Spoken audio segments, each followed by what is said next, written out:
Public is a fully regulated broker dealer nationwide in the US. And I think one of the best ways to kind of summarize it is this whole notion that a lot of people have preached, a lot of people have sort of been taught directly or indirectly through various sorts of content of move fast and break things, right? That's sort of been a Silicon Valley mantra for many years.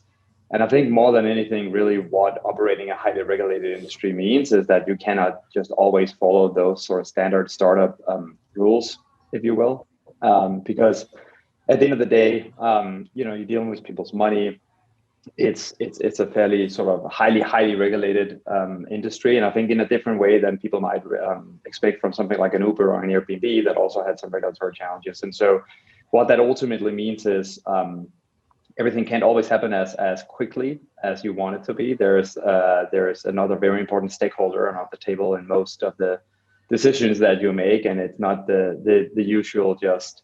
You have sort of your customers, you have your VCs, you have your employees, but there's also a regulator that I think, especially these days, are becoming increasingly important for the industry overall.